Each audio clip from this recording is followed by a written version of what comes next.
భోజనం తర్వాత స్నానం చేయొచ్చా?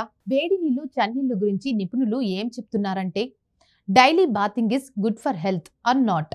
స్నానం అంటే ఒంటిపై 2 చెంబుల నీళ్లు చిమ్మరించుకోవడం కాదు. అది శరీరాన్ని, మనసును ఏకకాలంలో శుద్ధి చేసే ప్రక్రియ. అనారోగ్యాల్ని దరి చేరనివ్వని దైనందిని చికిత్స. తనువు, మనసుల్ని ఉత్సాహంగా ఉంచే ఔషధం.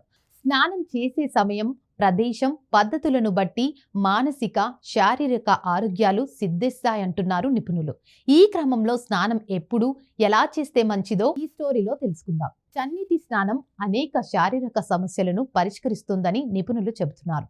చన్నీటిని ఓ ముప్పులా చూసే శరీరం దాన్ని ఎదుర్కొనేందుకు సహజంగా స్పందిస్తుందని, అడ్రినలిన్ రష్తో మెదడు నుంచి కాలి బొటనవేలి వరకు ఏకకాలంలో ఉత్తేజితమవుతాయని పేర్కొన్నారు. చన్నీళ్లలో ఈత కొట్టేవాళ్లు ఊపిరితిత్తుల ఇన్ఫెక్షన్లకు లోను కారని, ఒకవేళ సోకినా తీవ్రత తక్కువగా ఉంటుందని పేర్కొన్నారు. అంతేకాకుండా మెదడు, గుండె రోగనిరోధక వ్యవస్థ, ఒత్తిడిని తగ్గించే హార్మోన్లు, హృదయ నాళంలో పేరుకునే కొవ్వులను ప్రభావితం చేస్తుందని వివరించారు.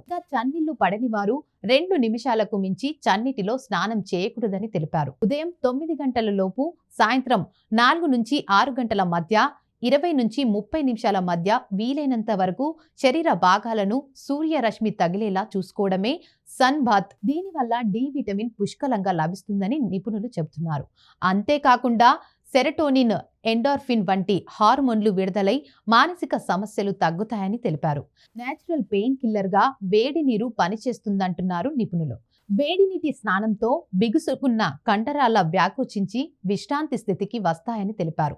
అంతేకాకుండా మెడ, నడుము నొప్పి, సయాటికా, డిస్క్ నొప్పుల వారికి ఉపశమనం కలుగుతుందని, నొప్పి ఉన్న భాగాల్లో కొబ్బరి నూనె రాసుకుని వేడి నీళ్లు పడేలా చూసుకుంటే మెరుగైన ఫలితాలుంటాయి. అలాగే శరీరం పొడిబారి తెల్లగా మారకుండా కొంచెం కొబ్బరి నూనెను శరీరానికి రాసుకుని స్నానం చేయాలని సూచిస్తున్నారు. వేడి నీటితో స్నానం చేయడం వల్ల నాడీ వ్యవస్థ ప్రశాంతంగా ఉంటుందని, మానసిక స్థితి మెరుగుపడుతుందని క్లీవ్లాండ్ క్లినిక్ అధ్యయనంలో పేర్కొంది. స్పైనల్ బాత్, హిప్ బాత్ అనే 2 రకాల తొట్టి స్నానాలున్నాయి. దీనివల్ల రక్త ప్రసరణ ఎక్కువగా జరుగుతుందని నిపుణులు చెబుతున్నారు. అంతేకాకుండా ఋతుస్రావ సమస్యలు, మలబద్ధకం, మొలలు, విరేచనంలో రక్తం పడటం, మలద్వారం వద్ద నొప్పి తదితర సమస్యల నుంచి స్వస్థత చేకూరుతుందని తెలిపారు. అలాగే ఆకలిలేమి, కడుపుబ్బరం, అజీర్ణ సమస్యలు తొలగిస్తుందంటున్నారు.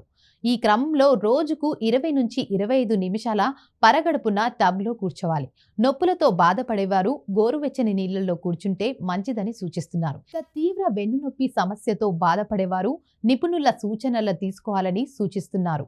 ఆయుర్వేదంలో అభ్యంగన స్నానానిది కీలక పాత్ర పోషిస్తుంది. పరుగడుపుతో నువ్వుల నూనె, ఆముదం, కొబ్బరి ఇలా ఏదో ఒక నూనెను ఒంటికి రాసుకోవాలి. మాడ నుంచి మొదలుపెట్టి పాదాల వరకు సున్నితంగా హాయి భావన కలిగేలా నూనె రాయాలి.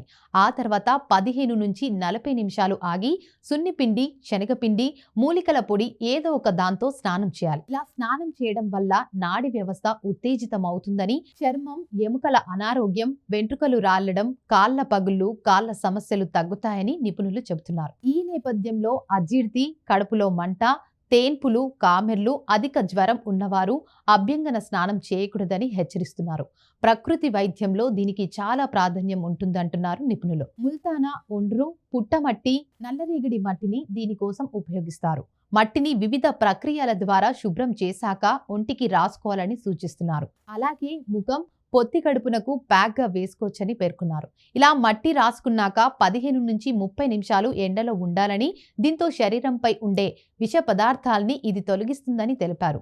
అలాగే చర్మంపై మృత కణాల్ని తొలగించడంతో పాటు వృద్ధాప్య లక్షణాలను కనబడనివ్వదని తెలిపారు. ఇలా స్నానం చేయడం వల్ల ఎముకలు, కీళ్లు, అజీర్ణ వ్యాధులను తగ్గిస్తుందని పేర్కొన్నారు. ఇక ఈ క్రమంలో లో బీపీ, జలుబు, దగ్గు సమస్యలు ఉన్నవారు నిపుణులు సూచనలు తీసుకోవాలని సూచిస్తున్నారు.